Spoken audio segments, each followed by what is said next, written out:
The reason the volume profile isn't working for you isn't because of the tool itself. It's how you were taught to use it, just like an indicator, when in actuality it's the record of an auction.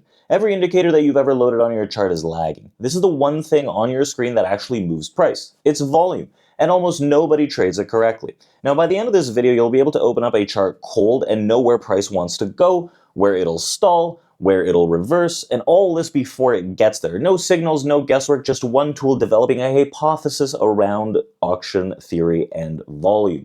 Now, you've seen several posts of mine, identifying key levels for reversals in price, or to hold a trend, to fail a trend, you name it, and all this well in advance. Just like the most recent breakdown of the S&P 500 futures that we had, identifying where the key areas are around that 75-35 area to hold the current trend, and also areas where we expect to fail. And lo and behold, that was the move into the highs at the end of the day at 75-80 area before we took a massive spill. How do we know this well in advance?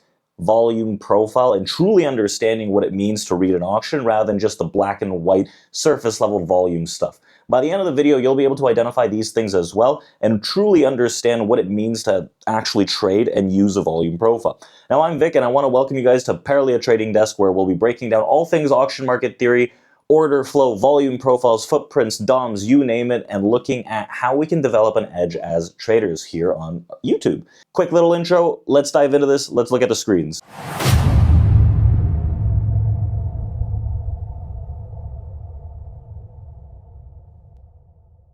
Now, why the volume profile, right? Why not indicators? One of the biggest mistakes that people make.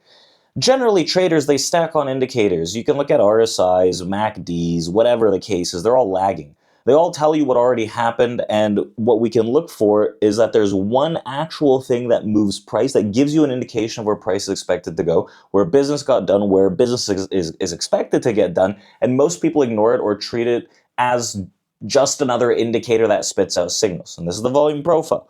Now, if volume moves price, what is the best tool to see it? Right? Many look at the horizontal histogram at the bottom of their charts, the classic, you add volume into a chart that represents volume at a specific point in time. It could be on a daily, it could be on a 1 minute candle, whatever the case is. But it doesn't give us too much to work with. You can color code it, you can make it green, you can make it red and say, oh, just because it was a down day, that means it's sell volume.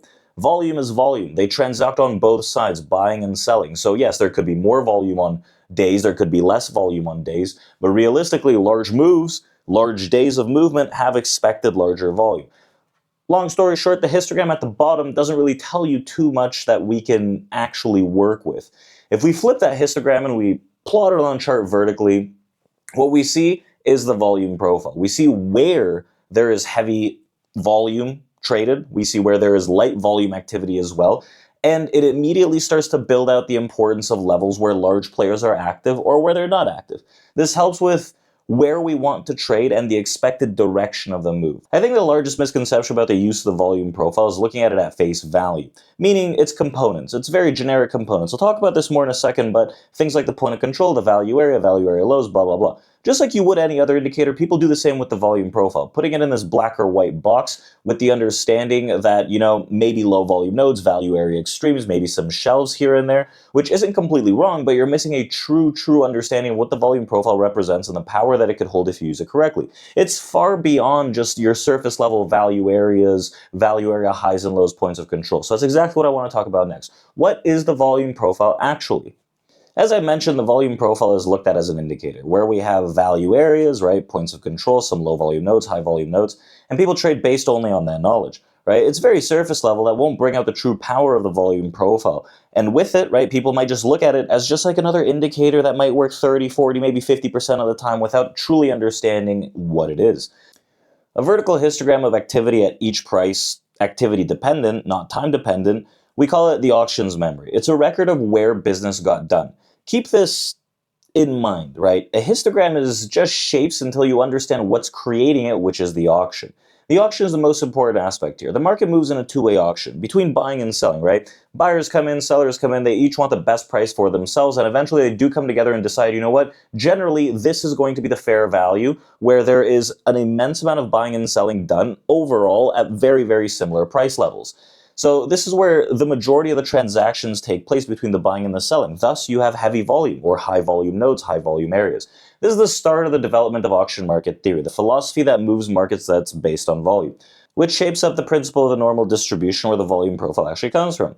There is balance, which is fair value. There's also imbalance, which is unfair value. And this is one of the reasons why we shift away from the surface level base case understanding of the black and white volume profile, right? Is because not all profiles are going to have perfectly normal distributions, right? They're not going to be perfectly fair valued or unfair valued. There's going to be different areas, different shapes, different sizes, right? And that is what develops the auction. So let's dive into this a little more. Let's look at the anatomy of the volume profile and what is going on here, because we have to understand that before we actually move into auctions and understanding what's going on from that perspective. Right now, the auction is going to be the foundation of everything. Everything else is a byproduct of the auction itself.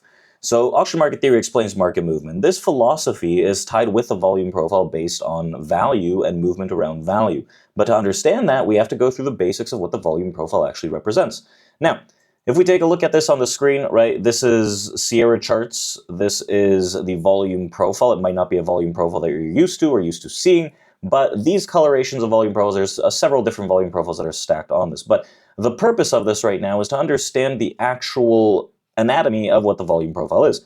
Now, every single volume profile has the following pieces of information, right? We have the value area, right? We have the value area high, the value area low. We have the point of control as well, which is the heaviest area of volume, the most volume traded in a given session, right? Or in a given period in which you're looking at the volume profile. The value area is roughly 70% of the activity of the volume that's being traded in that specific time period, right? Composite profile, whatever the case is, whatever volume profile you're looking at. So the idea is that the volume profile should be or should reflect a normal distribution, a Gaussian distribution. That's where, things correlate from, where the Gaussian distribution has 70% of, or 67%, I should say, of the value, which is within the first standard deviation, right? So that first standard deviation is what we expect the value area to be in the volume profile. Now, after that, right, you get a bit further away from the mean in that first standard deviation, and you maybe get into 2 sigma, 3 sigma, 4 sigma, and you get very far away from that mean, from that value area, and prices become imbalanced. Now, the point of control, right, is another factor. It's the highest area of volume traded within the profile, which realistically should be the mean. Now, there are several different factors that might jump out at you, and the first one should be that based on the explanation of what the theoretical volume profile is with the anatomy, very rarely do we have a volume profile that exactly mimics that, right? That's one of the biggest misconceptions of using things from the surface level in the volume profile. Now, there are also low volume nodes and high volume nodes. Low volume nodes are areas where we have very, very thin volume, where realistically we expect rejections from price, right? And they're going to be, right, maybe very thin or very wide, as we can see on this chart. And another common misconception is if we grab this whole low volume area, for instance, on this day a few days ago, we have this huge area over here on the S&P 500 futures from about 75.45 all the way down about 75.05. So you have 40 points of a low volume area. We can't use the whole area realistically to start getting long into, right? So the other factor is high volume nodes, right? High volume nodes are just areas of super thick volume. Realistically, again, we have to kind of group them together rather than singling them out because it's not really going to provide us too much information. Now, like I said, one of the biggest misconceptions is that, okay, based on what we know in terms of the very generic anatomy of the volume profile, not all volume profiles actually look the same. There's going to be different shapes. There's going to be different extensions of low volume areas, of high volume areas, of other factors that may not necessarily align with what we know as the normal distribution. The normal distribution is a very pretty thing in the volume profile. If we're within a balance area in a very generic normal distribution, we're within the value area, right? Price is expected to stay there. If we move outside of the value area, we have the expectation to continue direction in that trend. Now, you get too far outside of the value area, you get into extreme sigma events where the expectation is a snapback into the value area. Unfortunately, that's not how things work picture perfect in the real world using volume profiles. So the first thing that we have to understand is that balance, right? Balance in the volume profile goes beyond just the value area. In some cases, yes, the value area is going to be balanced, but not in all. If we take a look at this day, for instance, this is one of the ETH sessions, extended trading hours, Globex session, where we have the value area, which is the high and low of this purple line, and we have the balance of that session is the same thing. Now, if we look at this very long day over here, we have a balance that's here, but the value area is the whole thing. So what is the difference between a balance and the value area? Balance is just the area or a region of the volume profile that stacks together several high volume nodes that is sandwiched between two low volume node drop-off areas. So if I'm looking at this, the thinnest spot of the low volume node areas, right, are going to sandwich a general balance in price, right? In this day over here, we can either say it's split in two, or if we're really cautious about this and we're really exact about it, we're just going to look at the areas that have the lowest volume drawbacks, which is here, and in between we have a general cluster of this balance, right, or this distribution, this clustering of high volume nodes that represents a belly, right, a belly in price. So if I look at where these low volume nodes drop off, right, and I see where the belly is in between, then I can say that that is a balance, for instance. Now, the idea behind the movement, right, is that markets, they want to stay within balance until proven otherwise. So if you find a market within an area of balance, the expectation is the top and the bottom extremes are expected to hold. Now, if markets are outside of a balance, right, the idea is that it's going to be looking for another balance. It's going to be directional, right, to the upside in this case, if we get that expansion, right? The simplest way of breaking things down in terms of how these auctions work and how value works is using the concept of just balances. Markets move based on balances. So if we have a balance like this and we have another balance down here, the directional movement is going to be based on where the price is in relation to these balances, right? It could be at any point of these question marks.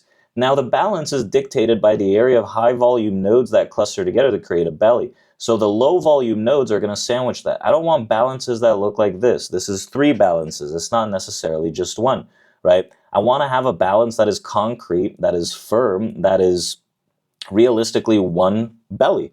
So the directional understanding of price is if we're in the balance, we want to understand where did price come from, because if price comes from above, then that means that there's more of a bearish lean in relation to the direction, meaning I want to sell rallies maybe to the extreme top, with the expectation that if we break the bottom of the balance, we should be looking for the next balance below.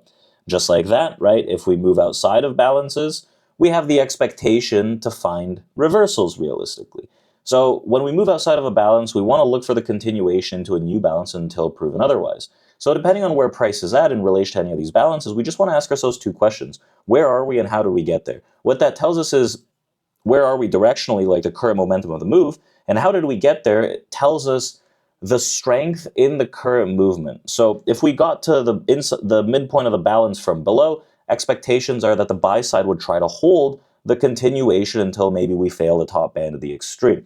Now, there's a whole breakdown of auction market theory. You guys can go and see that even in our free Discord, even on the website. Realistically, there's a massive plethora of understanding auction market theory, but those are the basics and understanding of how balances dictate market movement. It's going to be very important for the remainder of this video so that we understand what's going on in relation to the volume profiles itself. Now, the next part of this is understanding different profiles and their uses. Now, if you look at my screen, you might be a little confused, or you might know exactly what these things are, where you have several different profiles that are showing up, right? You have individual profiles, you have composite profiles, and those are the two main groups. The composite profiles, right, those are just a conglomeration of several days, several sessions, maybe weeks, maybe months, maybe just days.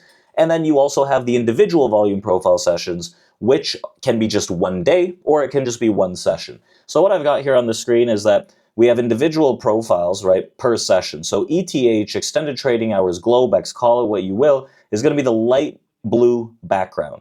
The dark blue background is the RTH, regular trading hours, New York. These are individual sessions. And then we have the composite profile. So you have the composite profile here, the gray one is the 200-day, and then this one over here is the most recent weekly profile. So as a new day shapes up, it adds influence to this weekly profile. So this is a composite profile, this is a composite profile, these are individual profiles.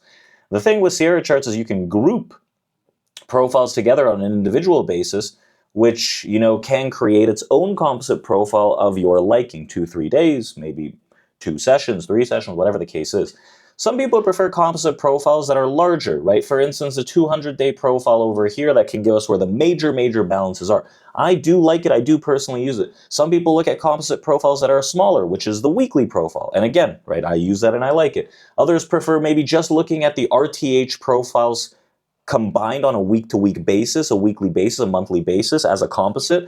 Others prefer to look at just individual sessions, just RTH and maybe an ETH. I don't think any of these combinations is wrong.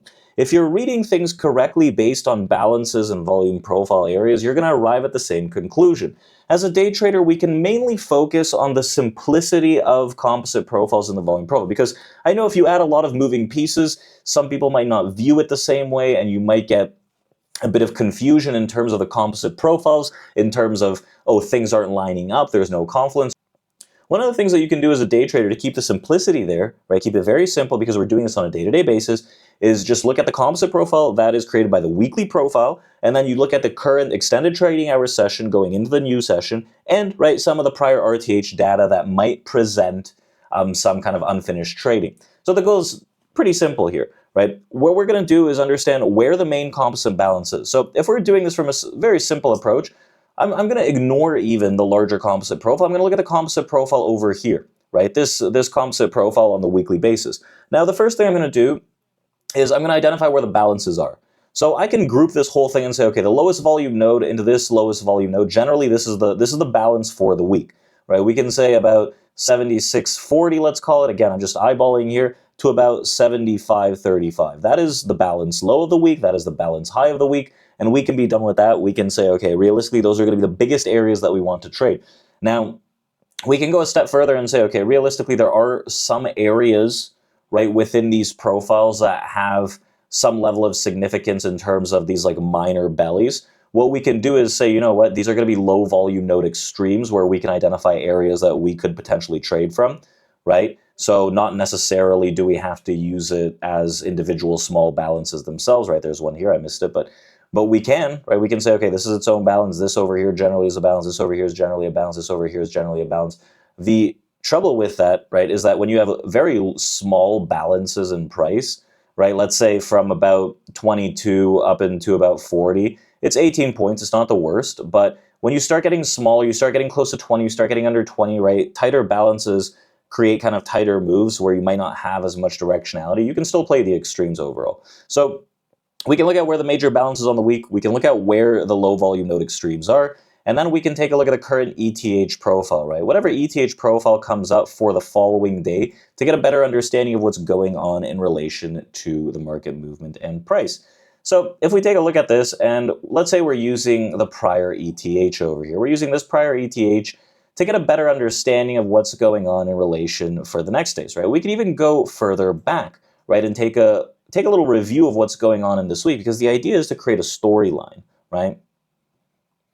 So yeah, let's take a look at this. We've replayed it, we've broken things down, and we have an understanding of what's going on here. So the idea is to create a story. We're trying to create a narrative of what's going on, and all we're going to be using here is the weekly volume profile as a composite, the last individual ETH, and then if there is any kind of untraded data from RTH sessions, that's going to be of use to us. So first and foremost, let's take a look. Okay, where's the main weekly balance, right? The main weekly balance, we can argue, is going to be here, right? From about this 80 area, low 80, and all the way up into this 76.40 area. That's where the main balance is.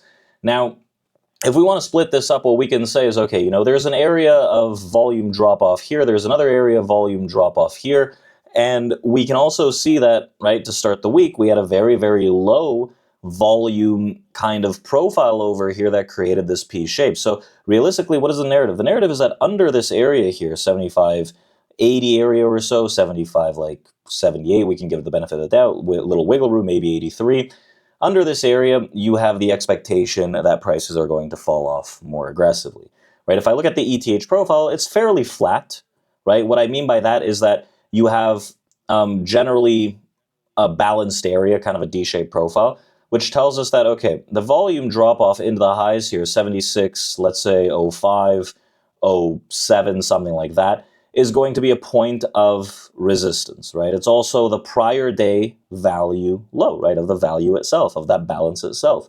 So you have confluence of resistance here. So what can I say about this?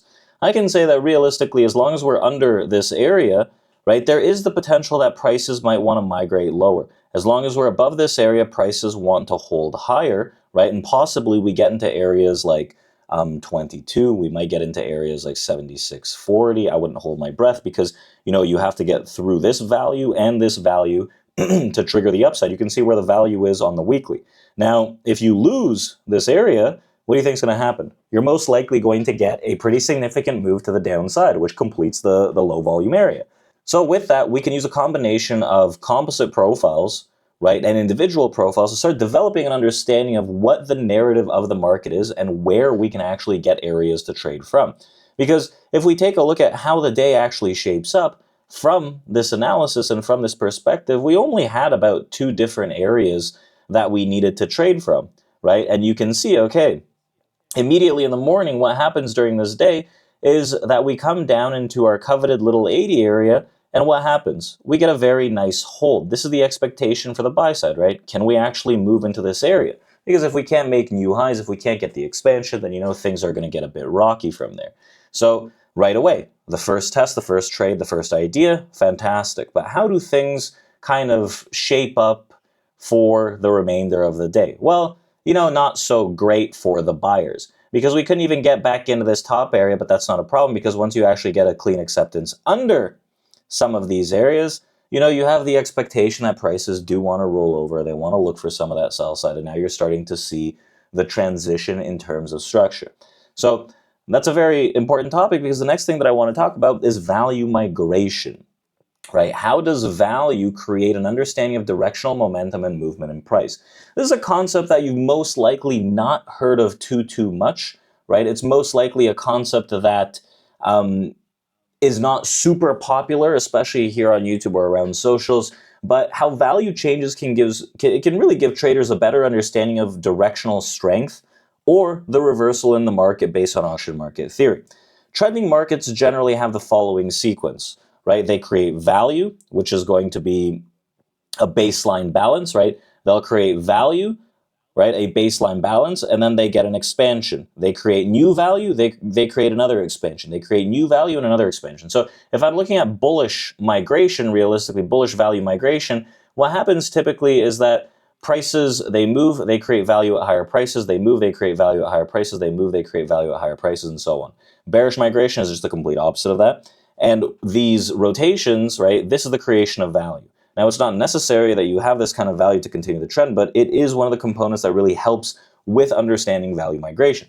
Now, reversals, right, they happen when this kind of momentum actually breaks. So if we have an expansion, right, great, but if we have a move that pulls back into that prior area of value, right, that is telling us that value is migrating lower, right, and breaking momentum. The change in structure is when a prior balance is reaccepted by price, right? So that's going to be the change in direction and the reversal. So if value starts getting lower, right, under previous areas of value, in previous areas of value, you have value migration in this instance, which allows for directional changes and momentum shifts. Now, I look at this concept predominantly on weekly charts. Right? Weekly charts give us a very good understanding of what's going on in relation of value migration as well as areas to trade from and expectancy of moves. So for instance, this is a very good example that we have. Now, we have a situation where we have an expansive week here on the S&P 500 futures. And what we have into the highs is the general balance, right? And you might argue, okay, well, there are several different drop-offs. I'm grouping it together because this is the largest area where you have low volume extremes on either side. So what happens? We have an expansion, and then we have, this is a much more obvious area of value, so is this. Now we have value migration that is going higher incrementally, right, in relation to the area of expansion. So the extremes, the tops and the bottoms of these areas of value are going to be points of interest to continue the upside trend. So for instance, the expansive week, the bottom band of that value is approximately somewhere here, right? This area we can say is 74.20. So that means the following weeks, as long as that area holds, right, we're still holding the value migration of that expansion. Yes, of course, there is new value that's building out. We understand that this area, the top of both of these values is going to be resistance, but we can see that this week actually closes above that value so that there is migration higher. So the following week, we have this balance that's developing here and this other balance. So we have a double distribution in the weekly profile, give or take. Now, ideally, right, we can hold the bottom band of the lower aspect of that area. Ideally, best case scenario, we hold the higher value because that would represent the continuation of that value migration, right? So the idea here is that now this week we have this heavy balance, and what happens? We get a massive move to the downside. So what happens here is that we migrate into lower value, which tells us that this prior balance top of that lower value is now going to try to hold prices lower, and value is trying to migrate to the downside.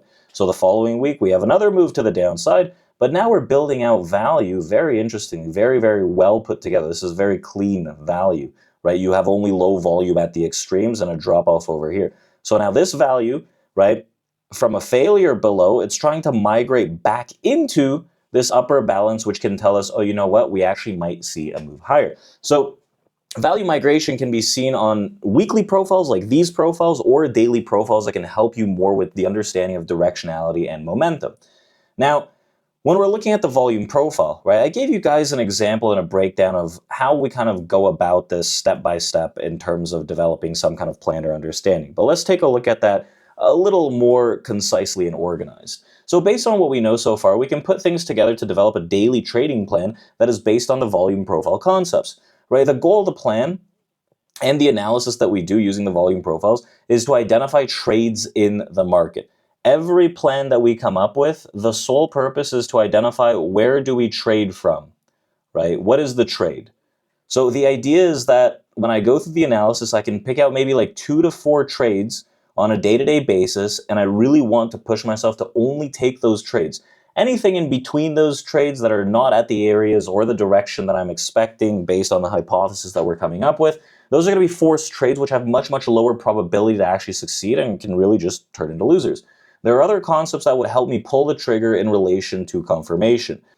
Now, there are many ways to go about this, but this is going to be the simplest form and simplest method that I believe will resonate with a lot of you. So instead of going through different confluences on several different distributions, composites, blah, blah, what we're going to be doing is simply just identifying our 2 to 3, maybe 4 different trade opportunities as we did not too long ago, based on just the weekly profile, based on the prior ETH, which is the extended trading hours, and based on prior RTH that might have not been traded that could provide information for us. So let's go through the details of this.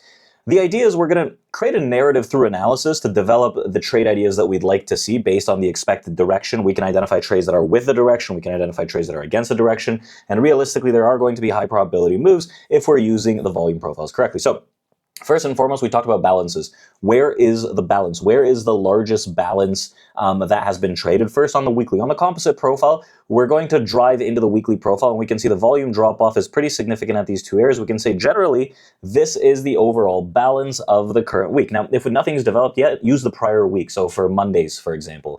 So where are the weekly extremes? They're over here. So realistically, the major balance of the week is currently from about 75.80 into the low, right, into about 76.40 into the high. So that's the main balance where the majority of the volume has been traded throughout the week.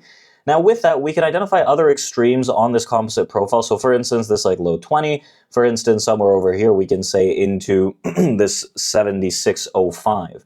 So with that, what we're going to be doing is looking at the weekly profile and identifying, is there any kind of new information from the weekly profile that could give us, a clue as to what's going on? So as long as we're above this balance profile, right, the idea is that 75.80 should try to hold the bid for the buy side to see if we can get to the other side of the profile. Now, most recently, we've had a failure outside. We've had a slight failure outside, so we're at the bottom extreme to hold. But for the bottom extreme to hold and this to be bullish, we need to actually move through some of these minor areas on the weekly profile to gain traction for that upside, right? To look at value migration in a sense. Now, the weekly profile is split into 3. The overnight has a general flat balance shape, right? So it's from around 76.05 all the way down into the lows. we have value from the prior RTH over here. So the prior RTH value, right, has moved value into the ETH even lower. So there's a slight little skew of potential failure and some downside. So specifically, if we make a move under 75.80, we have Sunday's super, super low volume that has the expectancy to actually pull prices lower. So the trades that we're picking out from this is, okay, we have desperation at 75.80 to hold the buy side, right? There are potential sellers to see the failure in and around 76.05, especially based on where the start of the prior day value is, as well as this balance. And the constant 3-day move to the downside over here, a 3-session move of value to the downside, gives a little more of a bearish spark. But, as long as we hold 75.80, it's good to buy. But if we break 75.80, all hell breaks loose and we sell rallies, right? Even if we try failures to buy above some of these areas like 75.06, if they can't move above, then that's a failure that turns into downside. So what are the trades realistically? The trades are, we can look to long 75.80, right, on the first test. We can possibly short the 76.05, and even, right, the top of yesterday's balance, 76.22 is possible, but realistically, the best plays revolve around 75.80, because if we lose 75.80, we sell rallies into 75.80. So realistically, we don't have to do anything but these 4 different trades. What we have in this instance, right, is that we hold the first test of that 75.80, right, fantastic work, okay, that's one trade. We could just be done for the day after that, but once we get that significant break lower, we can try to sell it. It doesn't fully make a new low, but you have 2 trades that are based on the plan, based on the ideas that take place in terms of the auctions that we had throughout the day, right? And now as the day develops, we can bring in another component of the volume profile, which is the regular trading hours volume profile. The question I get often is, what about the RTH, right? Can we use the RTH? What do we do with the RTH? Because we haven't necessarily talked about it too much. And as the day goes on, right, the simplest answer is that we can use the RTH profiles after the first 1 to 2 hours in the market, because it does need time to develop. And then we just use it as you would any other profile. So if we're looking at this current profile that's shaping up on the day that we were just highlighting, well, okay, what information do we have that could be slightly newer, right? What we've seen so far is that prices have started the descent to the downside, right? Fantastic.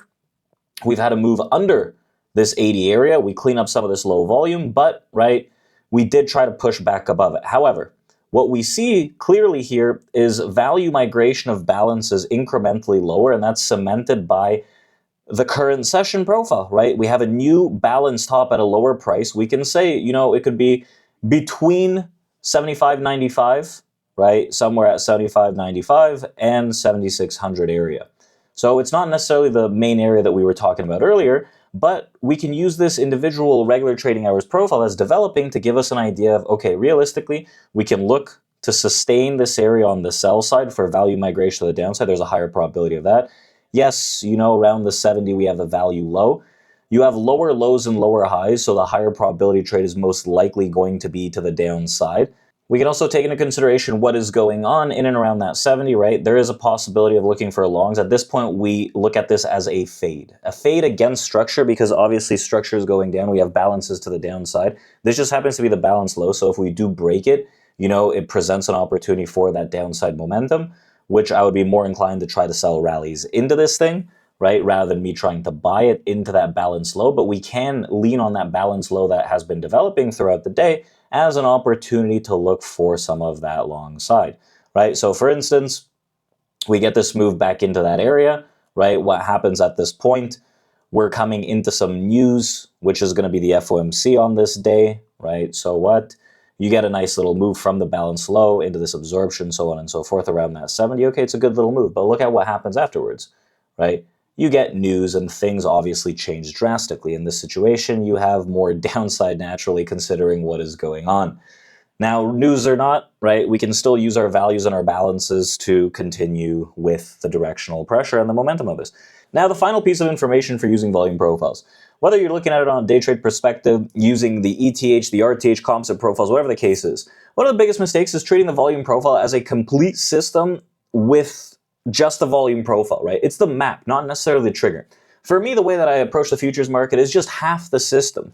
Now, realistically, we've looked at the principles of the volume profile. When we move into areas of balance, we're looking for the continuation in that area. When we move outside of areas of balance, we're looking for the expansion of that area. So that's the first principle of the volume profile. Understand where your balances are, understand where your extremes are, and understand that it goes much further than, just the surface level value areas, value area lows, POCs.